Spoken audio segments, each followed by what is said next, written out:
అనగా కోరిక, కోరుకోవటం, అనుకోవటం, కోరికను తెలియజేయటం మొదలైన సందర్భాల్లో చాహ్ అనే పదాన్ని ఉపయోగిస్తారు.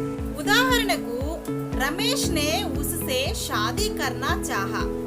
రమేష్ ఆమెను పెండ్లి చేసుకోవాలని అనుకునెను.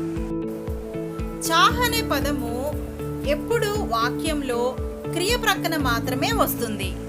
మై దేఖ్నా చాహతా హూ, నేను చూడాలనుకుంటున్నాను. వహ్ బోల్నా చాహతా హై, అతను మాట్లాడాలనుకుంటున్నాడు. హమ్ సోనా చాహతే హై, మేము నిద్రపోవాలనుకుంటున్నాము.